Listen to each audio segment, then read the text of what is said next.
우리 교회가 50년의 세월을 주의 은혜 가운데 지내고 그 베푸신 은혜가 너무도 감사해서 이렇게 온 성도가 어린아이에서부터 노년에 이르기까지 한자리에 모여서 영광스러운 예배를 드리고 있습니다. 하나님 감사합니다 하는 마음으로 드리는 이 예배, 지금까지 지켜주신 하나님의 은혜 먼저 감사를 드리고요, 이렇게 50년의 끝자락에 서서 예배를 드린다라고 하는 것은 어떤 의미에서는 새로운 우리 앞에 있을 50년에 대한 첫 발을 내딛는 자리라 해도 무방할 것입니다. 이러한 귀하고 가치 있는 이 예배의 시간에 제가 하나님의 말씀을 같이 나누고 싶은 것은 교회입니다. 교회가 무엇인가?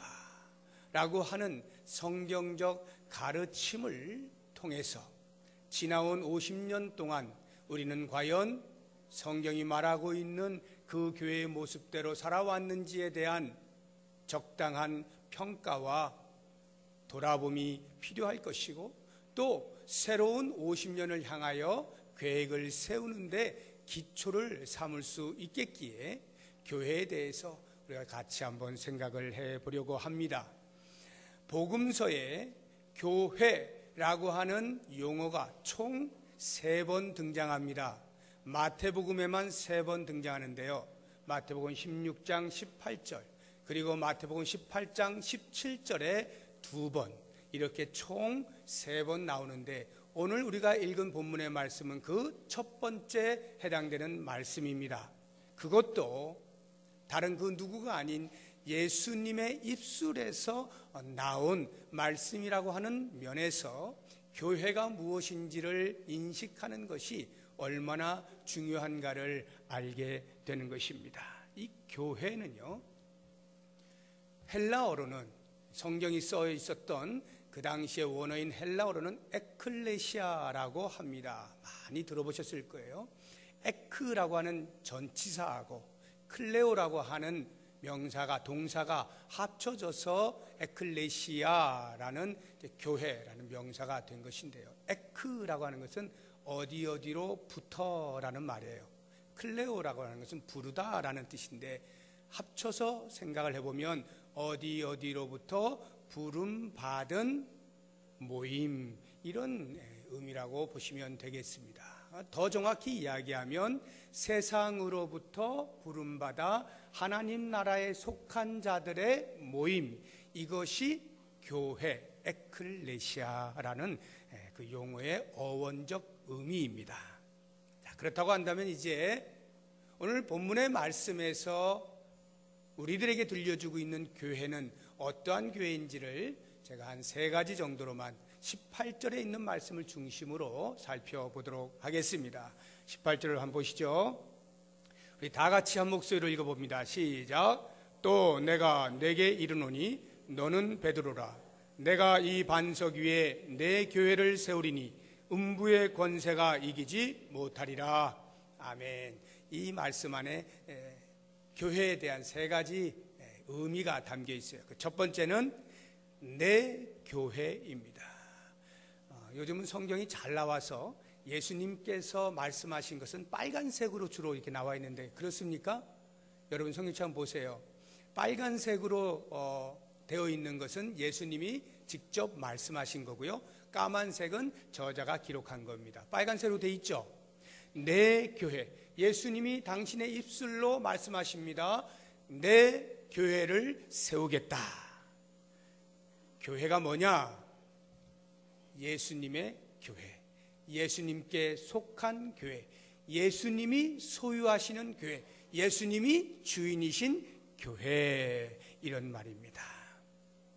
그런데 예수님께서 내 교회를 세우겠다라고 말씀을 하실 때에는 베드로의 신앙의 고백을 듣고 그 말씀을 하신 것인데 아무 생각이 없으셨다가 갑자기 베드로가 너무나 좋은 말을 하니까 갑자기 생각이 나가지고 그래? 그러면 내 교회를 세워야 되겠다.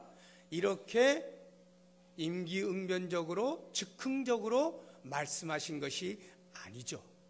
예수님은 이미 교회를 세우실 것을 오래전부터 생각을 하시고 이 땅에 내려오셔서 그 교회를 세우는 사명, 목적을 달성하실 때에 이제 이 시간에 제자들 앞에서 공포를 하고 있는 것입니다. 그러니까 예수님의 생각 속에 오래전부터 계획해 왔던 것을 이제 실현한다, 세상에 드러낸다 라고 하는 차원에서 내 교회를 세우겠다라고 말씀을 하시는 겁니다. 때가 되었다 이 말이죠. 그러면 내 교회가 아닌 다른 교회가 있었을까요? 있죠. 그 당시에 유대인들이 하나님을 섬기는 모임으로 회당을 가지고 있었잖아요. 그 회당 안에서 언제나 율법을 읽고 말씀을 중심으로 해서 생활 전반에 말씀을 따라 살아가는 기초로서 중심 역할을 했던 것이 회당 아닙니까? 그런데 예수님께서 그런 회당이 있었음에도 불구하고 굳이 제자들에게 다시 내 교회를 세우겠다라고 말씀하시는 것은 지금 기존하여 있는 회당 또는 전체적으로 볼 때 국가 공동체가 되었든 어떤 공동체가 되었든 이 땅에 세워진 공동체들과는 다른 어떤 공동체, 내 교회를 세우겠노라 말씀하시는 거죠. 그러니까 전혀 색다른 새로운 예수 공동체가 설립될 것을, 예수 공동체가 출현될 것을 의미하며 말씀을 하시는 것입니다.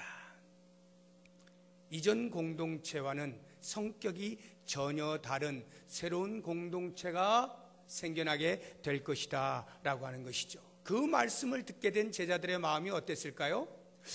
야, 우리도 이런 모임이 있는데, 회당 모임이 있고 예배하는 일들이 다 있는데 예수님께서 내 교회를 세우겠다라고 말씀하시니 그 교회는 과연 어떤 교회인가 궁금했을 겁니다. 기대감이 유발이 되지 않겠어요? 그렇습니다. 예수님의 교회는 세상으로부터 기대감을 유발하는 모임입니다. 그래서 세상이 교회를 향해서 언제나 기대를 갖는 거예요. 자기들은 죄로 말미암아 타락하고 아무렇게나 살아도 적어도 교회만큼은 깨끗하게 살기를 바라는 것이고, 교회 안에서만큼은 화목하기를 바라는 것이고, 교회만큼은 우리와는 좀 남다르기를 원하는 기대감이 예수를 믿지 않는 사람들도 가지고 있는 거예요. 그래서 이제 교회를 첫 발을 내딛는, 우리가 초신자라 그러죠. 그런 초신자들은 교회를 오면 언제나 기대감을 가져요. 야, 이곳은 다르겠지. 그런데 어떻습니까? 실제로 생활하다 보면 별반 다르지 않다는 것을 머지않은 시간에 알게 되죠. 그러니까 그러한 것을 반복하다 보니까 오래된 성도들의 마음에는 이런 생각이 드는 거예요. 아, 제발 우리를 향해서 기대감 좀 안 가졌으면 좋겠다. 우리도 똑같은 사람인데, 우리도 뭐 잘 해보려고 하긴 하지만 당신들과 다를 바가 없는 사람들인데 괜히 기대감 가지고 와서 실망하지 마시고 우리도 다 사람 사는 곳입니다. 이렇게 생각하시고 오시면 훨씬 더 편하게 지내실 수 있을 거예요 라고 말들 하지 않습니까? 그래서 사람들이 교회를 향하여 기대감을 갖는 것에 대하여 부담스러워하는 거예요. 왜? 우리의 현실이 그런 기대에 부응하고 있지 못하다 이 말이죠. 그러나 여러분, 우리의 현실이 그렇다고 해서 세상이 교회를 향하여 기대하지 말도록 한다면 그것이야말로 가장 큰 비극입니다.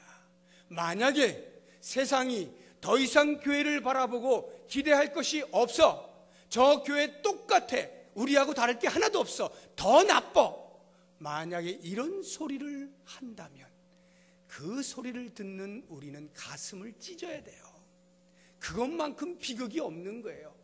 우리가 비록 온전하게 살지 못하고 바르게 살지 못하고 모범되이 살지 못하는 일이 있다 할지라도 세상이 만약 교회를 향하여 기대를 멈춰버린다면 거기야말로 우리가 울어야 할 자리고 거기에서야말로 우리의 가슴을 찢어야 하는 자리가 되는 것입니다. 그러므로 여러분, 기대에 대한 부담감을 가지십시오.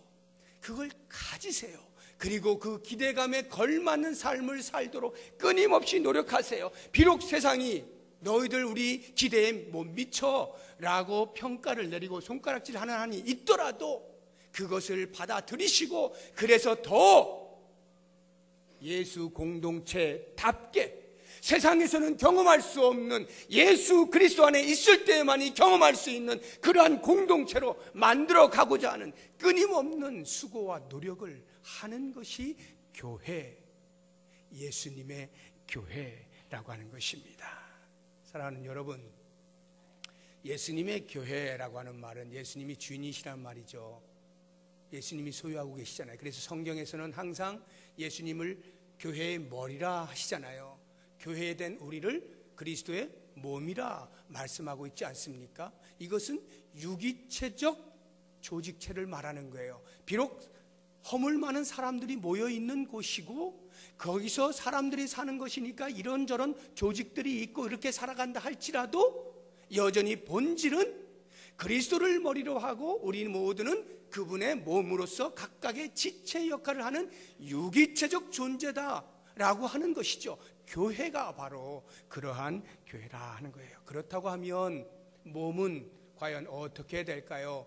손과 발과 눈과 코와 입이 전부 각각 자기 옳은 대로 행한다면 어떻게 될까요?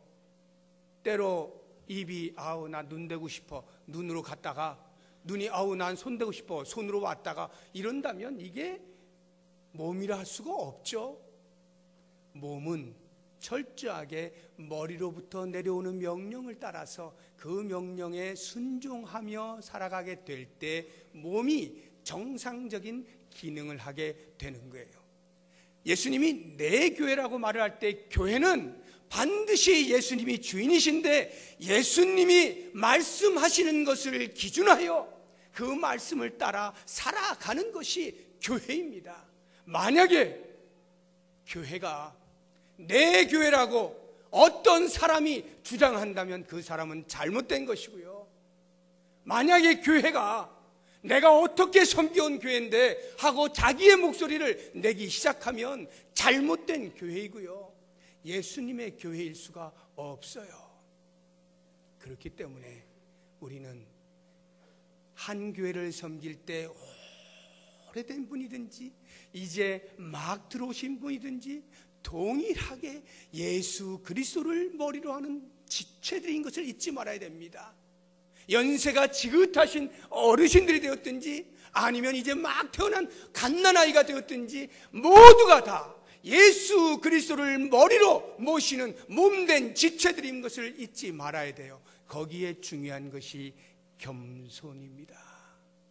예수님의 생각이 무엇인지, 예수님의 뜻이 무엇인지, 예수님이 어떠한 것을 기뻐하시는지 그 마음을 헤아리고자 하는 겸손함으로 엎드려서 헤아리게 될 때 비로소 우리는 예수님의 교회를 만들어갈 수가 있는 것입니다. 사랑하는 여러분, 그러자고 하니까 우리가 잊지 말고 해야 될 두 가지가 있어요. 우리의 모든 신앙생활의 기본이 되는 것이기도 하고 예수님의 교회를 만들어가는데 필수적인 두 가지가 있습니다. 그 첫째가 성경을 정확하게 아는 것이고 아는 만큼 성경의 말씀을 따라 순종하는 삶입니다. 사람의 소리가 커져서는 안 돼요. 하나님의 말씀이 언제나 중심에서 위에서부터 내려올 때 그 말씀에 다 같이 머리를 조아리고 순종할 때 그 교회가 예수님의 교회가 되는 거예요. 왜? 하나님의 말씀 안에 예수님의 마음이 담겨 있고 예수님의 뜻이 담겨 있고 예수님이 원하시는 삶이 담겨 있기 때문에 그 말씀에 우리 모두는 머리를 숙일 수 있어야 되는 겁니다. 두 번째가 기도하는 거예요. 예수님의 마음을 헤아리기 위해서 우리가 성령으로 교통하는 거죠. 예수님의 영이신 성령께서 우리 가운데 거하셔서 그 성령이 역사하실 때 우리는 예수님의 마음을 헤아릴 수가 있어요. 그래서 교회는 반드시 기도하는 교회가 돼야 돼요. 그렇게 될 때 그 교회가 예수님을 주인으로 모시는 예수님의 교회로서의 모습을 조금씩 갖추어 나갈 수가 있는 것입니다. 모쪼록 원하기는 즉흥적이 아닌 오래전부터 꿈꾸오셨던, 예수님이 꿈꾸시고 세우시기 원하셨던 그 교회, 에베소서 말씀에 의하면 5장 27절에 보면 그 교회를 가리켜 영광스러운 교회라 표현하고 있는데, 그 예수님의 교회, 영광스러운 교회를 위해서 우리 모두가 다 예수님을 머리로, 예수님을 주인으로 주의 말씀 앞에 머리를 조아리고 기도하면서 그 뜻을 이루어 드릴 수 있는 복된 부평동북교회 될 수 있기를 주의 이름으로 축복합니다. 두 번째로, 교회가 무엇인가? 이 반석 위에 세워진 교회입니다. 다시 18절을 보시면, 너는 베드로라, 내가 이 반석 위에 내 교회를 세우리니. 교회의 기초가 반석입니다. 이것에 대하여서 가톨릭이 크게 오해한 것이 베드로의 후예로서의 교황제도입니다. 이 말씀을 잘못 해석함으로 그러한 엄청난 오류를 낳게 된 것인데요. 왜 그런가 하면 가톨릭의 해석은 이런 것입니다. 너는 베드로라, 내가 이 반석 위에 내 교회를 세우겠다 할 때 이 반석을 가톨릭은 베드로로 보는 것입니다. 그래서 베드로에게 모든 권세를 주었기 때문에 베드로가 교회의 주인인 것처럼 여기고, 그래서 그 후예로서 교황 제도가 있는 거예요. 그런데요, 그들이 왜 반석을 베드로라 이렇게 보았느냐 하면, 베드로라고 하는 말의 헬라어가 페트로스입니다. 페트로스인데 반석의 헬라어가 페트라입니다. 페트로스는 남성 명사고 페트로는 여성 명사입니다. 죄송합니다. 페트로스는 남성 명사고 페트라는 여성 명사입니다. 이것을 동일하게 봄으로써 예수님이 그 베드로 위에다가 교회를 세우시는 것으로 이해를 한 것입니다. 그런데 이미 성이 다르잖아요. 남성과 여성 성이 다르잖아요. 헬라어는요, 성이 다르면 절대로 같은 것일 수가 없어요. 성과 격과 수가 정확한 것이 헬라어거든요. 그러니까 이미 성이 다르다는 것은 두 개가 다른 것이다 이 말이에요. 그러니까 베드로는 페트로스 그냥 고유명사의 사람 이름이에요. 반석이라고 되어 있는 이 원어의 페트라는 페트라입니다. 반석을 의미하는 거예요. 전혀 다른 거예요. 그러면 이 페트라라고 하는 반석은 과연 뭐냐? 예수님이 말씀하시는 이 반석이란 16절에 보면 베드로가 고백하죠. 너희는 나를 누구로 아느냐라고 물으실 때 베드로가 주는 그리스도시요 살아계신 하나님의 아들이십니다 라고 하는 이 신앙 고백, 정통교회는 전부 이 고백을 반석으로 보는 것입니다. 다시 말하면 바로 이 고백 위에 교회를 세우시겠다는 거예요. 더 정확히 이야기하면 예수님께서 세우시는 교회에 들어오는 모든 성도는 누구도 제외 없이, 예외 없이 전부 한결같이 한 입으로 주는 그리스도시요 살아계신 하나님의 아들입니다를 고백하는 사람들이어야 한다 이 말이에요. 이 신앙의 고백 위에 세워진 것이 예수님의 교회인 것입니다. 그래서 베드로가 부활하신 주님을 만난 이후에 죽음을 무릅쓰고 많은 사람들 앞에서 외치지 않습니까? 사도행전 4장 12절에 보면 다른 이로서는 구원을 받을 수 없나니 천하 사람 중에 구원을 받을 만한 다른 이름을 우리에게 주신 일이 없습니다. 오직 예수 그리스도뿐이라 이렇게 외치고 있는 것입니다. 그렇습니다. 예수님의 교회, 이 반석 위에 세워진 교회란 분명한 색깔을 가지고 있는 교회입니다. 어떤 색깔이요? 예수 그리스도가 나의 구세주다라고 하는 이 한 가지 사실, 하나님께서 보내신 이 땅의 구원주는 오직 예수님뿐이시다 라고 하는 이 사실을 고백하는 이 색깔을 가지고 있는 교회이어야 하는 것입니다. 그래서 예수님께서 당신의 입으로 직접 말씀하시죠. 요한복음 14장 6절에 내가 곧 길이요 진리요 생명이니 나로 말미암지 않고는 아버지께로 올 자가 없느니라. 이 땅의 구원은 예수 그리스도를 제외하고는 그 어떤 다른 길에서도 있을 수 없는 것임을 고백하는 것이 교회입니다.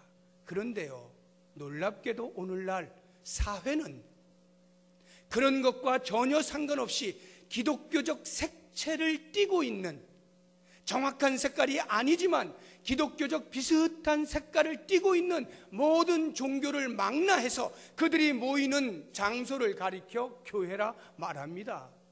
바로 우리 주변에 있는 이단 중에 하나인 하나님의 교회 있잖아요. 예수 그리스도만을 구세주로 고백하고 있지 아니함에도 불구하고 교회라고 이름을 짓고 있는 이러한 세태가 오늘날입니다. 이것은 교회가 아니에요. 우리가 부를 게 없어서 그렇게 부를 수 있을런지는 몰라도 교회가 아니에요. 성경이 말하고 있는 교회는 오직 예수 그리스도만이 우리의 구원주이심을 고백하는 그 교회입니다. 사랑하는 여러분, 많은 사람들이 저처럼 설교하는 목사를 가리켜서 쪼잘한 목사라 그래요. 옹졸한 목사라 그래요. 자기밖에 모르는 목사라 그래요. 너희 종교만 최고냐?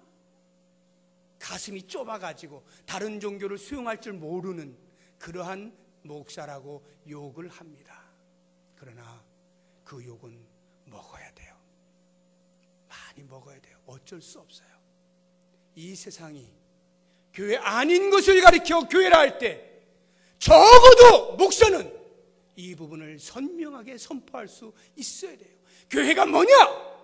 예수 그리스도를 나의 구세주라고, 오직 구원은 예수님께로부터만 온다라고 선포할 수 있는 것이 목사고 교회이어야 합니다. 그럴 때 교회가 이 세상에 대하여 드디어 대한사회로서 존재할 수가 있게 되는 거예요. 여러분, 진보적인 성향을 띤 목사님들이나 교회들이 타 종교들에 대해서 손을 잡습니다. 서로 축하해 줍니다. 활동도 같이 합니다. 여러분, 개인과 개인으로는 얼마든지 예의를 갖추고 존중을 해야 하지만 구원의 문제에 있어서, 진리의 문제에 있어서 함께 손을 잡는 것이 결코 포용성이 좋은 것이 아니라 자기가 누군지도 모르는 것이고 자기의 정체성을 알지도 못하고 살아가고 있는 거예요. 우리가 만약 그렇게 살아간다면 여기에 수백 명이 모여 앉아 있어도 아무것도 아닙니다. 조금도 힘을 쓸 수가 없어요. 오히려 예수 그리스도를 나의 구세주라고 고백하는 한 사람이 오히려 이 사회에 대하여 영향을 미치며 살아가게 되는 거예요. 모쪼록 원하기는 우리 부평동북교회가 50년을 지내오면서 이 부분에서 어느 누구와도 어떤 경우에도 타협하지 아니한 것을 제가 알고 있습니다. 모쪼록 원하기는 앞으로의 50년, 아니 주님 오시는 그날까지 적어도 예수님이 세우신 교회임을 인식할 때 우리 교회는 이 사실을 잊지 아니하고 만방에 선포할 때 예수 그리스도만이 우리의 유일한 구세주입니다 라고 고백을 하실 수 있길 바라고, 이 자리에 앉아 계신 여러분 스스로 돌아보십시오. 나는 어떻게 신앙 고백하고 있는가? 그 당시에 많은 사람들이 예수님을 가리켜서 세례 요한이다, 엘리야다, 예레미야다, 아니 선지자 중에 한 사람이다 라고 말하는 것처럼 우리 예수님 훌륭한 분이시죠. 우리 기독교에 있어서는 빼놓을 수 없는 분이시죠. 성자죠. 4대 성인 중에 한 사람이죠. 이것은 신앙 고백이 아닙니다. 훌륭한 교훈을 듣기 위하여 교회를 나오는 것이 아닙니다. 우리의 마음 가운데 유일한 구세주이신 예수 그리스도에 대한 나의 신앙을 고백하기 위하여 나오는 것이고, 그 은혜가 감사하여 하나님을 예배하기 위하여 나오는 것입니다. 모쪼록 원하기는 이 자리에 앉아 계신 분 한 분도 빠짐없이 이 사실을 잊지 아니하고 평생의 가슴 속에 베드로의 고백처럼 주님만이 나의 구세주이십니다, 주님만이 내 인생의 주인이십니다 고백할 수 있기를 원하고, 그 고백이 입으로 열려서 모든 사람들이 들을 수 있는, 선포하며 살아갈 수 있는 복된 삶을 사시기를 주의 이름으로 축복합니다. 마지막 세 번째로, 성경이 말하고 있는 교회가 무엇인가? 다시 18절을 보시면 제일 뒷부분에 음부의 권세가 이기지 못하리라 말씀합니다. 음부의 권세가 이기지 못합니다. 음부는 하데스입니다. 구약에는 스올이라고 표현이 되어 있습니다. 지하 세계를 말하는 거예요. 죽은 사람들이 머무는 장소, 거기를 가리켜 음부라고 합니다. 음부의 권세라고 하는 것이, 권세는 원래는 문이라는 뜻인데 이 문이라는 것이 들어가고 나오고 하는 것이니까 거기에 문지기가 있으면 그 문지기는 그 안에 들어가고 나오고 하는 것에 대한 권세를 가지고 있는 거죠. 그러니까 음부의 권세가 이기지 못한다라고 할 때 이 음부의 권세는 쉽게 이야기하면 사탄의 권세를 말하는 거예요. 자, 사탄의 권세가 이기지 못하는 것이 교회다 이 말인데, 이것의 1차적인 의미는 이런 겁니다. 사탄이 쥐고 있는 최고의 무기가 뭐겠어요? 우리 인생을 쥐고 흔들 수 있는 최고의 무기가 뭐라고 생각하세요? 죽음이죠. 사망입니다. 너 죽어? 죽음을 붙잡고 그걸 가지고 노예 삼아버리는 거예요. 그런데 예수님께서 어떻게 하셨어요? 십자가에 못 박혀 죽으시고 3일 만에 부활하심으로 그 사망의 권세를 깨뜨리시지 않습니까? 사탄의 권세를 짓눌러 놓지 않습니까? 그러니까 그 예수 그리스도의 이름으로 모인 공동체도 동일하게 그리스도와 함께 부활할 것을 소망하면서 사망의 권세가 나를 해하지 못하고 사망의 권세가 내 목을 조르지 못하게 되어지는 그런 놀라운 권세를 그리스도와 함께 가지게 된 자들로서 사탄의 권세가 우리를 해하지 못한다는 거예요. 교회는 사탄이 함부로 할 수 없는 것이다. 이미 우리는 그 사망의 권세를 딛고 일어선 자들이다. 그래서 우리는 영생을 바라보는 자들 아닙니까? 이 땅의 죽음을 끝으로 생각하지 아니하고 그것 때문에 계속해서 우울해하거나 슬퍼하거나 절망하지 않잖아요. 잠시 헤어지게 되는 것이고 잠시 못 보는 것에 대한 아쉬움과 슬픔은 있을지라도 우리는 그 인생의 끝 이후에 있을 영원한 나라의 영원한 삶, 영생을 소유한 자들로서 사탄이 감히 넘보지 못하는 것, 이게 교회입니다. 교회가 갖는 권세요.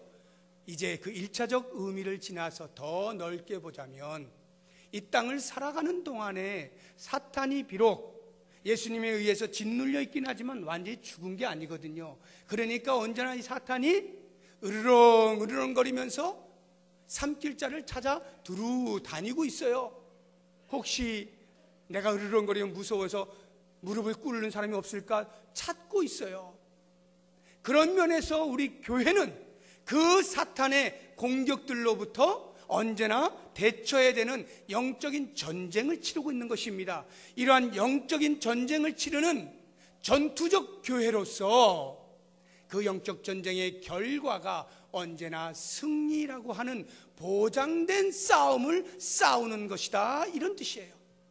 음부의 권세가 이기지 못합니다. 그런데요, 가끔 어떤 교회들을 보면 음부의 권세 아래 무릎을 꿇고 있는 교회들이 있어요.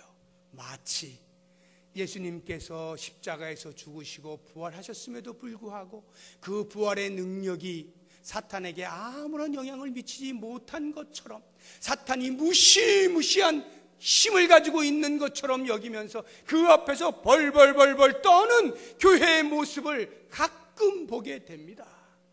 이미 우리에게 승리를 보장하고 싸우도록 해놓은 이 놀라운 특권을 잊어버리고 자신이 가지고 있는 힘의 크기가 어떠한지도 잘 알지 못한 채 그 사탄 앞에서 벌벌 떠는 모습을 하는 성도가, 교회가 가끔씩 있어요. 여러분 기억하십시오. 이 땅의 교회는 비록 전투적 교회이지만 그 결과를 알고 싸우는 교회라는 것 잊지 마십시오. 음부의 권세가 해하지 못하는 승리가 보장된 싸움을 싸우고 있는 교회라고 하는 것을 잊지 마십시오. 그런 의미에서 교회는 그 영적인 전쟁을 수행하기 위하여 훈련을 받는 자리라 할 수가 있습니다. 영적인 군사들이 모여서 하나님의 말씀으로 무장되어지고 훈련받아서 우리의 삶의 현장 속에서 다가오는 사탄의 괴계를 맞서 싸워 이기는 그 일을 위하여 훈련하는 장소라고 보시면 됩니다. 그런데 여러분, 그렇게 예수 그리스도의 교회 안에 모여서 그리스도를 대신하여 싸움을 하는 군사들이 모여서 세상을 향하여, 사탄을 향하여 어떻게 대적하며 살아야 할지에 대한 영적인 훈련을 할 생각은 안 하고, 만약에 서로를 바라보면서 질투나 하고 반목이나 일삼고 서로에 대하여 불신하고 한다면 누가 좋아할까요? 사탄하고는 싸워보기도 전에 이미 스스로 와해가 되어져서 아무런 힘도 없이 서로 싸우다가 힘 다 빼버리고, 사탄 앞에서는 아무런 힘없는 모습으로 서서 당신 알아서 하세요, 이렇게 한다면 그게 무슨 교회이겠느냐? 이 부분을 우리는 심각하게 생각해야 됩니다. 목사는 성도들이 삶의 현장에서 그러한 사탄과의 영적인 전쟁을 치르는 일에 있어서 어떻게 해서든지 대적하여 이길 수 있는 힘을 길러내도록 훈련을 잘 시키는 것이 목사가 해야 할 일이요, 성도들은 그러한 가르침에 순종하여서 이 세상에 당당하게 맞서 싸울 수 있는 힘을 길러내는 것이 성도의 할 일입니다. 이것을 하지 아니하고 서로에 대하여서 불신하고 원망하고 불평하고 손가락질하고 반목을 일삼는다면 이미 그 교회는 사탄이 손도 쓰지 않았는데 진 교회 아닙니까? 이건 성경이 말하는 교회의 모습이 아니에요. 그런 면에서 여러분 기억하십시오. 예수님의 교회라고 했잖아요. 예수님이 머리라고 했잖아요. 근데 머리 대신 예수님, 가정으로 치면 아버지신데 아버지 대신 예수님이 계신 그 교회 안에 자녀들이 아버지 앞에서 아버지가 계시든 안 계시든 아랑곳하지 아니하고 서로 치고받고 한다면 그게 무슨 교회고 그게 무슨 가정입니까? 아버지가 계신데도 안 계신 것처럼 치고받으면 그 아버지의 마음이 어떻겠어요?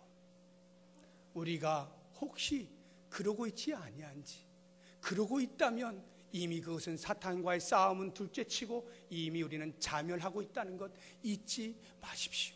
우리 교회가 50년 동안 많은 굴곡 가운데 여기까지 왔습니다. 어떠한 모습으로 주님께서 여기까지 이끌어 오셨는지를 곰곰이 묵상하시고 오늘 성경이 말씀하고 있는 교회의 모습을 정확하게 인식하시면서 앞으로의 50년 우리의 후세들에게 남겨주어야 할 교회의 모습이 어떠해야 될지를 우리가 가슴으로 받아들이고 그 교회를 위하여 진력해 나갈 때 아마 50년 후에 서 있는 목사는 그 흘러온 50년을 바라보면서 또다시 하나님께 감사를 드리겠죠. 그리고 그 다음 50년을 향한 비전을 선포하겠죠. 사랑하는 성도 여러분, 우리는 이 땅에 잠시 살다 가면 그만입니다. 그러나 우리의 믿음은 남는 겁니다.